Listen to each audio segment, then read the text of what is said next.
morning, and once again we want to welcome you all to the Bronx Pastoral Breakfast Club. As you can see, I'm seated with four wonderful gentlemen here today, and these are the pastors here at the Bronx Seventh-day Adventist Church. We are blessed to have four pastors here. At this time, I'm just going to take a moment to introduce everybody. All right. We have Pastor Aaron Chansey, our associate pastor, Touché.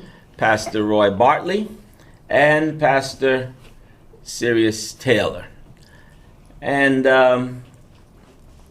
when you got that name Sirius, are you really a serious guy? Never. No. This man serious one time. Serious means one who sparkles or one who scorches. Okay, I always wondered One about who's that. gorgeous. So which one of them it is? I don't know yet. Thank you. Thank you for sharing that with us. At our first recording, one of the pastors was obviously missing. And he is here with us today. And that is Pastor Bartley. The Honorable. And to atone for his absence, he is responsible for this wonderful breakfast that we are Yes. experiencing here That's all today. right. Now, the first time we got together, we had an American breakfast. Today's breakfast is more of a traditional Caribbean breakfast. And I'm going to allow him to explain what it is that we are eating here today. Yes, sir. So thanks, Pastor Guy, Pastor Chansey, Pastor Taylor. Unfortunately, I was unable to make it to your first recording, but I'm happy to be here today where we can sit together and share our discussion. All right, as Pastor Guy just told you, I think this is the payment for my absence. Yes.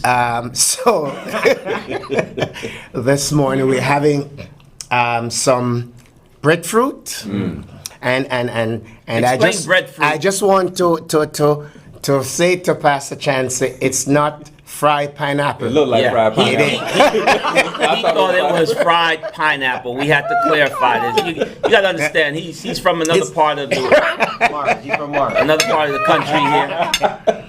So, Never heard of it. So we're having some fried breadfruit. We're having some fried dumplings. We're having some fried plantains. All right. Come on. Some vegetarian ackee Yes, without sir. salt fish, Ah. and some vegetarian cabbage without salt fish. And I can see that these gentlemen are enjoying Oh yes, it's good. this breakfast. Yes. And we also have So- some vegetarian. And we have vegetarian juice. Veggie juice. So, gentlemen, enjoy your breakfast. Yes, indeed. Appreciate it. Thank you. And before we go any further, we're going to ask Pastor Taylor to bless our food and this meeting here today. All right, let's pray. Father, thank you for this meal. Please bless it and sanctify it in Christ's name. Amen. Amen. Amen. Amen. Thank you.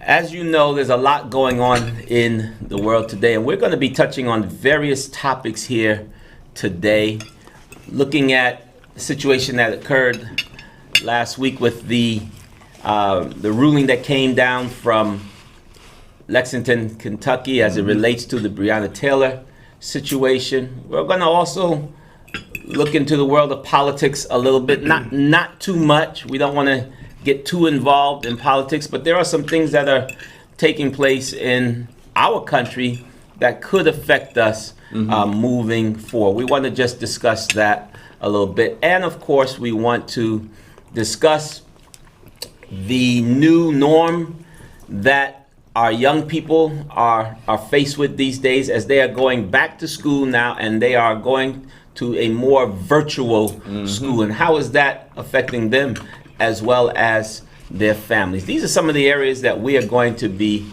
touching on here during this time with our pastoral Breakfast Club. Thank you all for being with us. And at this time, we're going to just move forward and discuss a little bit about the reaction as it took place last week in Lexington, Kentucky. As you know, there's been, unfortunately, too many African American males and females who have been killed for what appears to be no apparent reason. The sad thing about all of this is that many Americans feel that justice is just not taking place in this country. Yeah.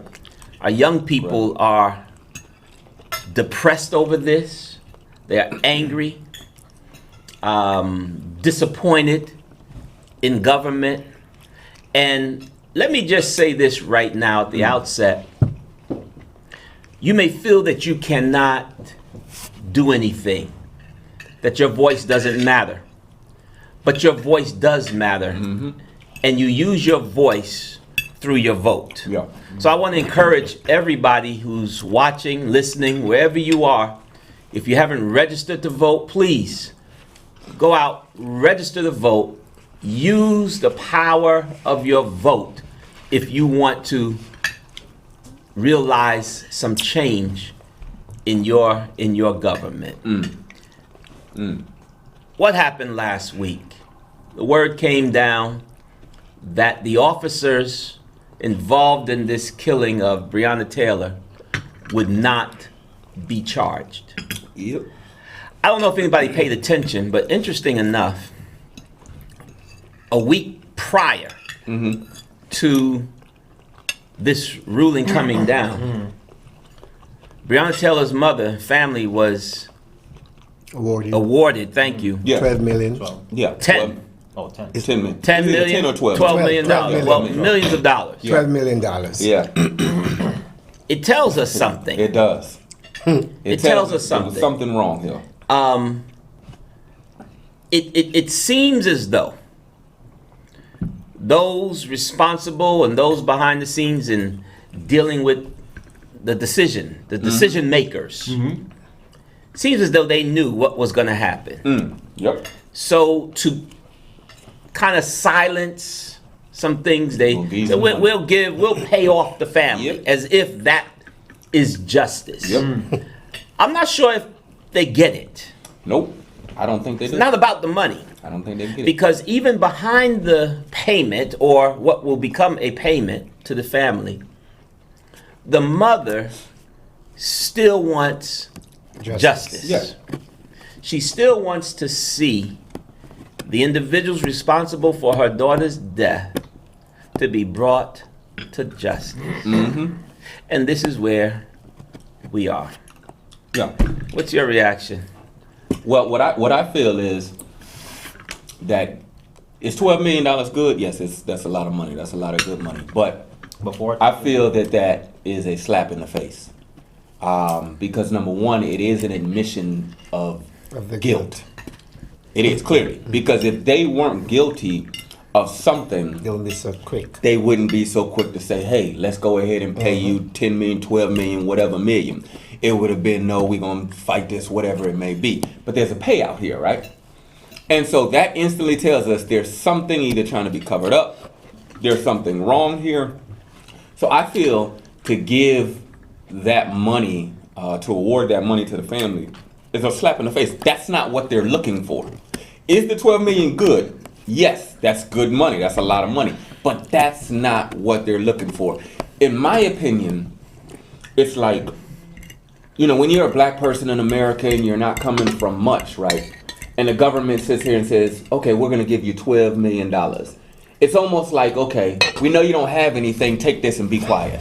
You know, take this and be quiet. You should be glad that you got this because you didn't have anything in the first place, right?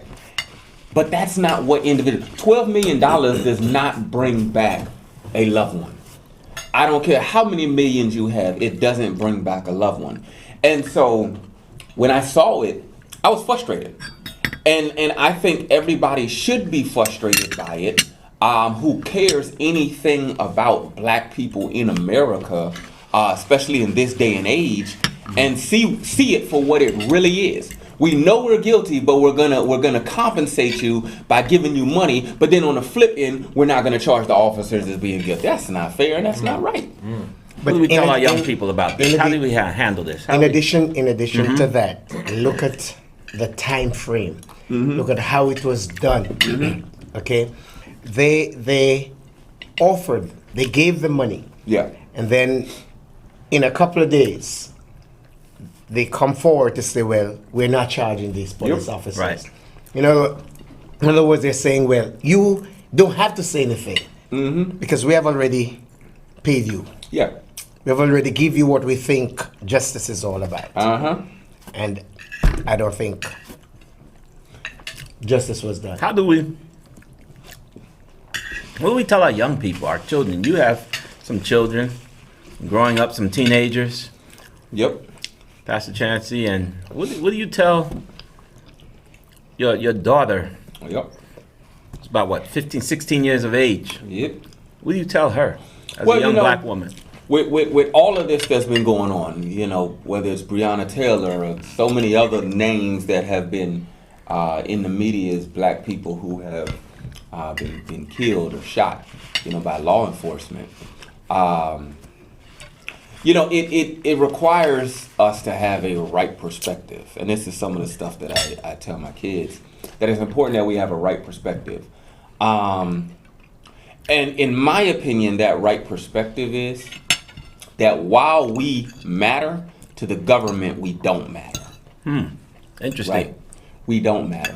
To God, to ourselves, we matter. To our loved ones, we matter. But to the government, I don't believe that things were ever put in place for it to be about us. I don't think so. Just from my own experiences. And so what I do is I share my own experiences with my kids of run-ins with the law, being incarcerated, things that I saw.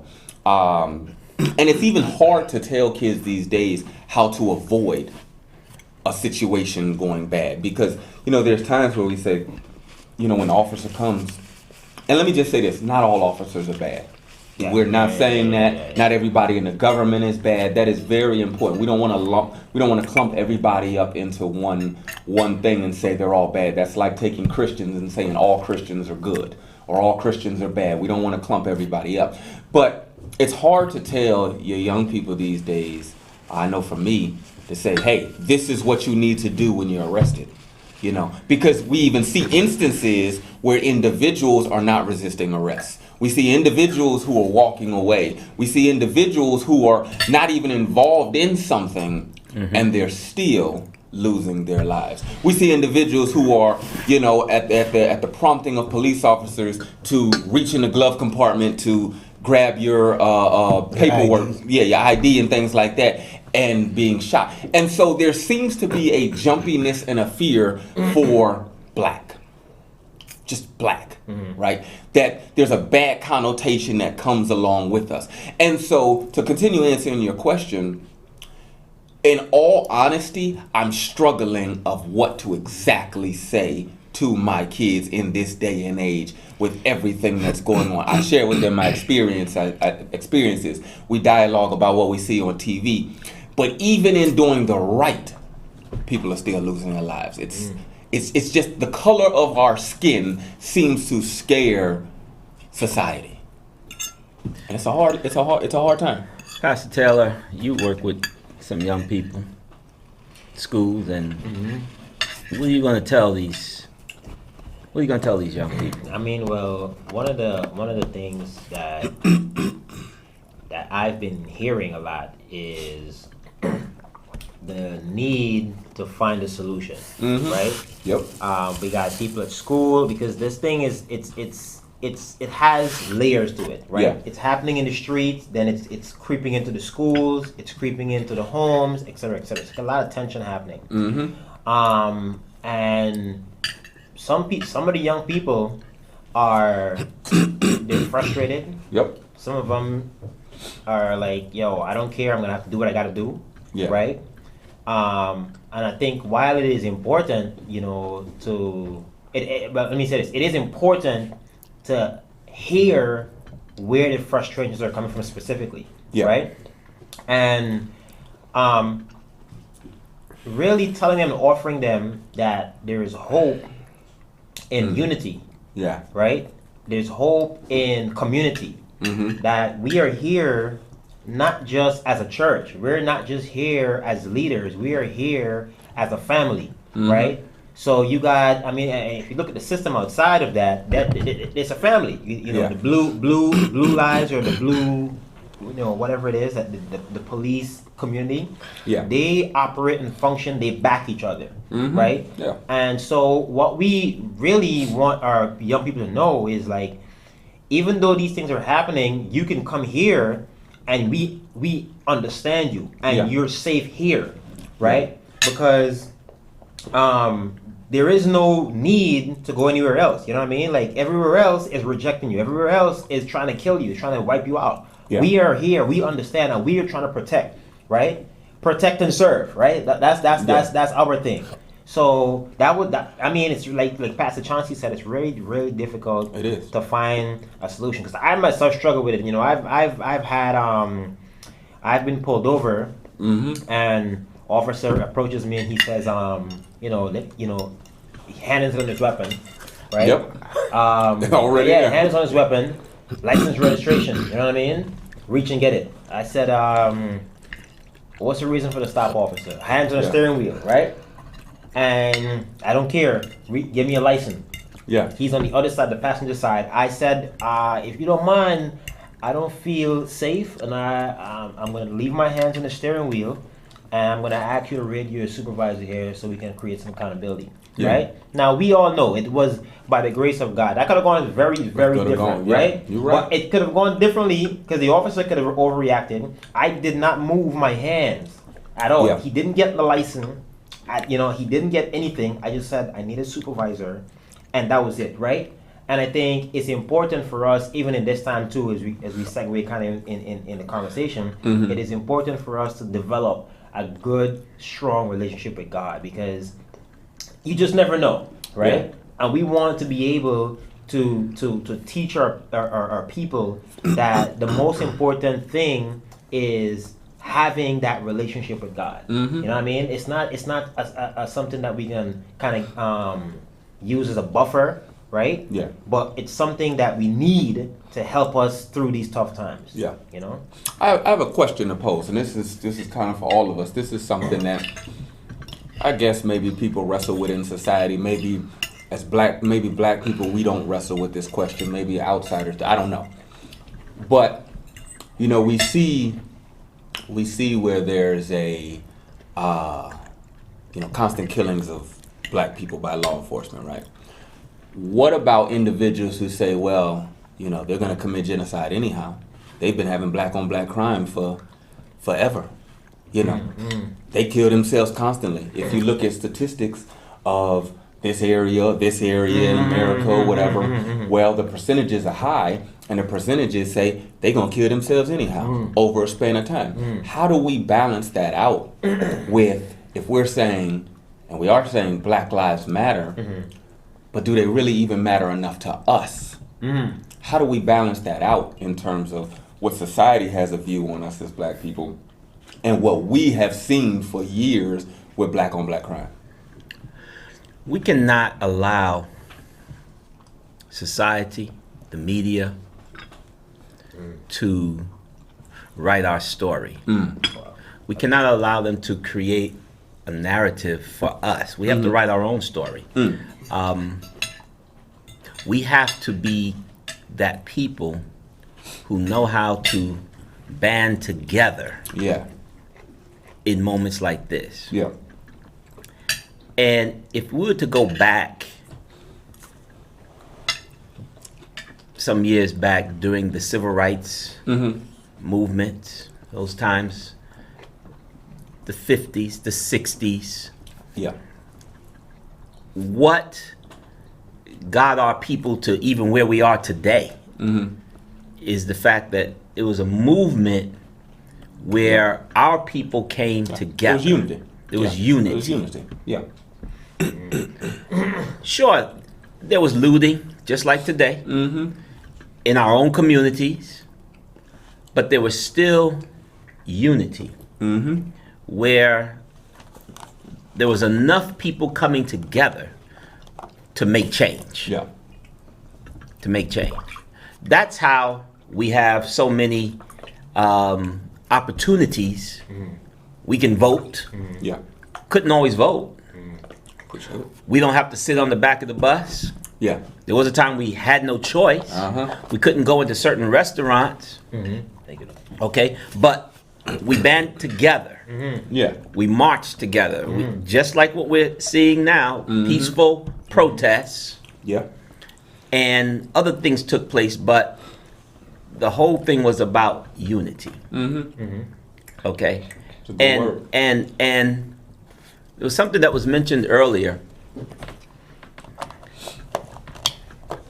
I think you said it, Pastor Taylor, where we have to trust God. Go back again, and this kind of ties into your question, Pastor Chancey, what role did the church play? I was just about to ask that question. Thank you. What role did the church play in all of this? I was just waiting for you to finish. Go to ahead. answer. You want to say something about that? No, I was just about to ask the question what role the church is playing in all of this. Well, if we go back, the church was the focal point. Yep, it was. It was the rallying point. It was where it was the safe place for the people to go to and organize themselves, Yep. especially in the black It's community. always been a pivotal part of the black Always. And we have gotten away from that. community. The church has to now become more relevant in these areas. Yep. Social justice. The church's voice has to be heard. Community pastors have to be heard. Yeah. Have to be Seen and been active, at this bringing point. their churches together. Yes. Our church has to, when I say our church, our denomination Yeah. has to step up and be seen and heard. We cannot just sit in the background anymore and, again, let other people write the story for us. Yeah. Yeah. We have to be out there. This is our community. Our members live in these communities. Okay? And we have to be involved, engaged. And again, I honestly believe this is where our young people come in today. Okay. Because Pastor Bartley, Yes, sir. you and I, we're a little bit older now. Senior citizens. Okay. and the reality is we may not be around to see certain changes happen. Yes. But we can help it from now. From now. Is that right? Yes, sir. But these And 20 and that should be our responsibility. yeah. We have to be role models for those who are coming behind us. Right. and this younger generation, the millennials as they call them, they have to step up to the plate, do just what happened back in the 60s. When you look back at some of the recordings, the marches, Yeah. look at the people who were marching. John Lewis, remember that name? Young guy. Yes. Yeah. he was John young. Lewis was just in his 20s. Yes. Young. Marching, making his voice known and heard. We just lost him earlier this year. What an icon for justice, Yeah. you see. And it was people like that. And we can no longer sit on the side. Like what you said, we have to be examples, role models. But then you have to have people that are willing to step up. Our young people have to be willing. They can no longer say, well, what's the church doing? Oh, the church is not doing anything. You are the church. Yeah. You are the church. I think that's so that's very important because a lot of times it's very easy for young people, anybody in the church, to say, okay, the church isn't doing anything. And you can find solace with other individuals who are saying the same thing. The church isn't doing anything. The church isn't doing anything. And everybody gets together and says, the church isn't doing anything. And then individuals on the other side are saying, okay, you're saying the church isn't doing anything, but what are you doing? Right? And typically individuals wait for somebody else to start some things, right? And so you brought up the name John Lewis. You know, he was young when he was marching and, you know, doing things like that. He was in the whole civil rights movement. He was a young person, you know, and you look back then and you look at a lot of, you know, in the 50s, 60s, like you said, you look at a lot of the guys then and young women, they were young and they were leading the way. But what has happened between the civil rights movement and now? How has there been a shift to where if young people were leading the way then in the civil rights movement, to where church or whatever it may be, what has happened that people aren't leading the way now? How has that shifted? How has that changed? I'm not quite sure how something has happened to where we don't see that as much. Maybe we do, maybe we don't. I think, you know, really the core of that is recognizing personal purpose. Okay. Right? Personal purpose goes a long way because, for example, you know, if I'm in an army, right, and I am, or you know, I'm in an army, right, or in a, what is it called, a battalion or whatever. Yeah, you got platoon, right?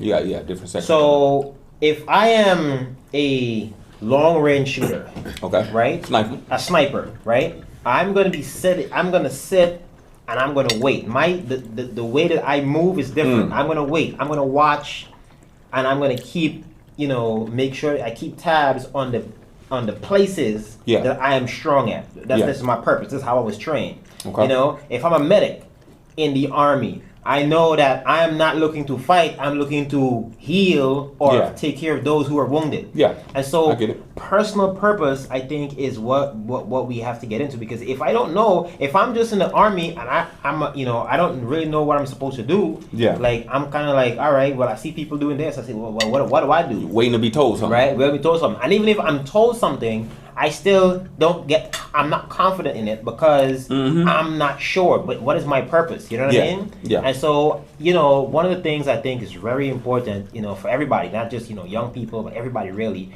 is to begin to recognize what is God really desiring from me in this season. Yeah. Right? I had an individual was telling me, the church is not doing what they're supposed to do because you're getting involved with in issues that are not salvific. Yeah.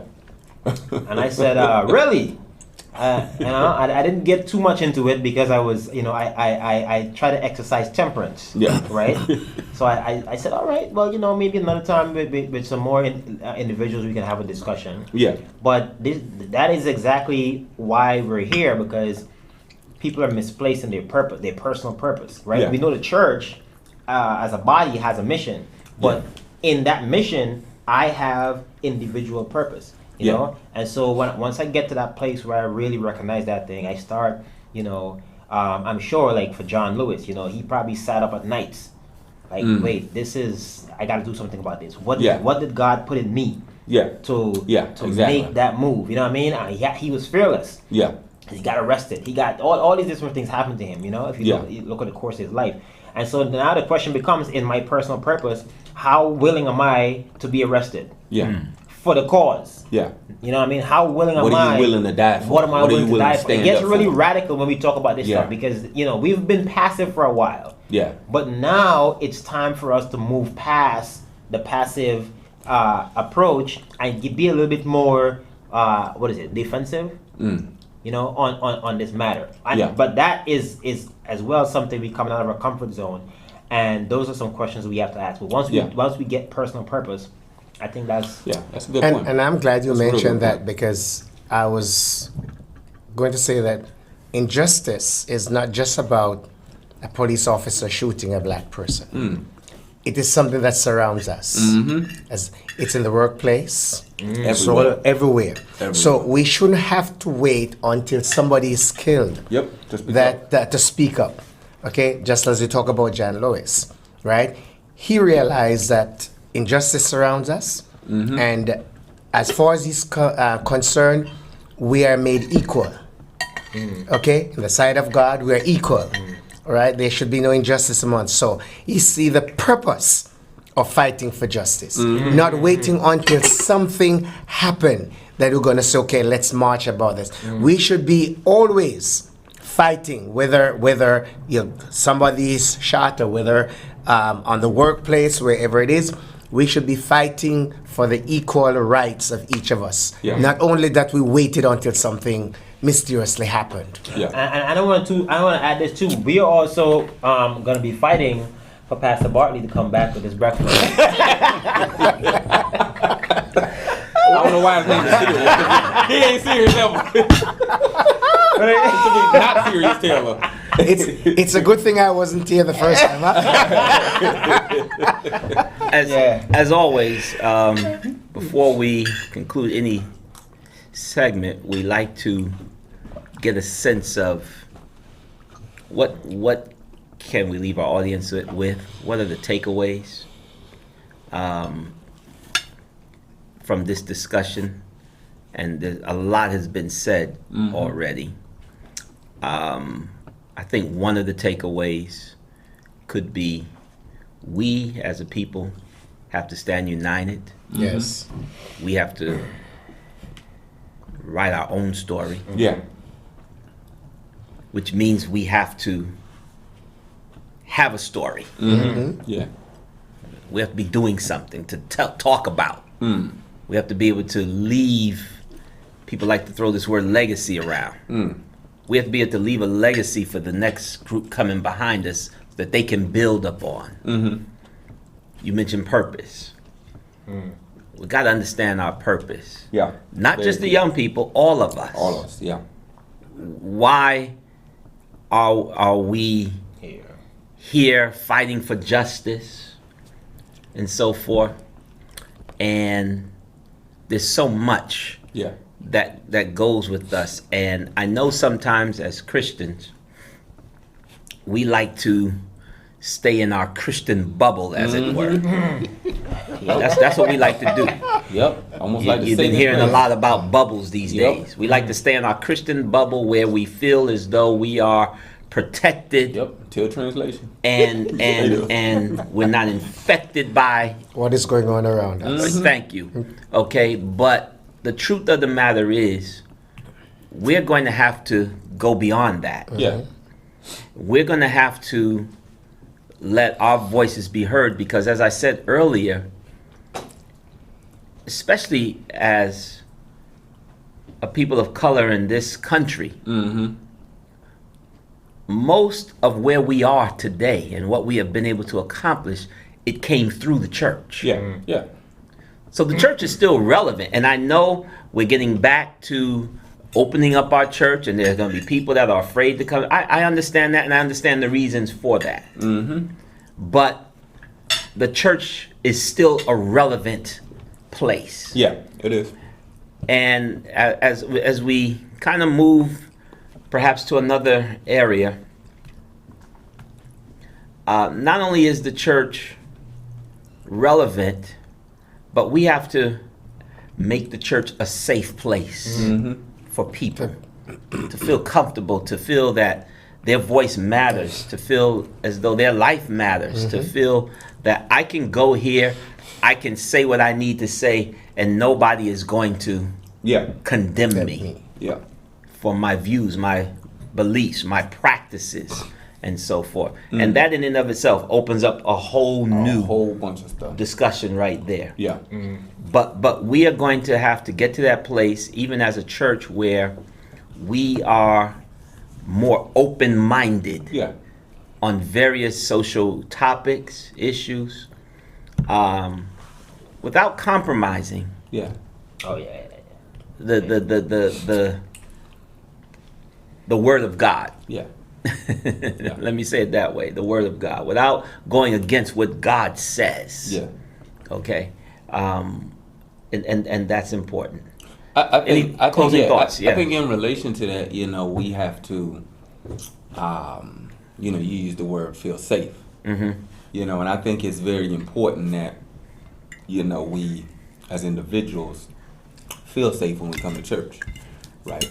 If church is supposed to be a hospital for sinners, right? That's in effect what it's supposed to do. You don't go to the hospital because you're 100% healthy. You go to the hospital, you go to the emergency room. I got a problem. I never just go to the hospital just to, right. I'm just going to go to the hospital today and get my blood pressure checked. I don't do that. Nobody does. Nobody does it. You go to the hospital when you have a problem. And then after you had a problem, they send you a large medical bill. But you go there because you have an issue. If we would have a mindset of that when it comes to the church, a hospital for sinners who need community, who need to be able to talk in a safe place about everything, because you take everything that's going on in society right now with the pandemic, with the looming election, with the social injustice going on, you just take those three things alone and then add on top of that somebody's having financial struggles, somebody's having family struggles, somebody's having kid struggles, and you mix all of that in a pot, put that in one household, you're ready to go crazy. And you want to be able to talk to somebody, but the church often doesn't feel safe where I can come and really just, I don't have any hair, neither does Pastor Guy, but we want to be, if we had hair, we would want to come and let our hair down to where we can take off that mask and just talk, right? This is how I'm feeling today. This is what I'm battling with. Today I felt like going out and killing somebody because I was so upset and this ain't me. I ain't feel like killing nobody today. Just throw that out there. But an individual said, I feel like killing somebody today simply because, I didn't like the verdict on the Breonna killing. I'm mad, I'm upset. I remember being a kid and seeing movies where they would specifically be lynching black people or something, and you would watch them, and friends would say, "Man, I don't watch that right now because you're gonna be mad at white folks or whatever, And you'd watch it and you'd be so livid, and how could they treat us like that? And you have individuals that feel like that. They may not act on those, but what if they could come to the church and just simply vent how they feel, right? Just vent, And I think that's important for. When we're talking about everything in society, if the church is pivotal, as it was pivotal during the civil rights movement, that safe place to be able to come and talk. I think that's very key. Thank you for that. And we know perhaps some of the things that we have shared around this table today may have sparked some questions, some ideas in your mind. And we want to know, we want to hear from you. So you will be able to submit your thoughts, your comments, your questions to us. Tell us where it is. It's at Bronx. I am about to tell you right now. That's Bronx Church Pastors. Make sure you put the S on there at gmail.com. Thank you. Submit your questions and we'll do our best to respond to them, even around this breakfast table. Thank you.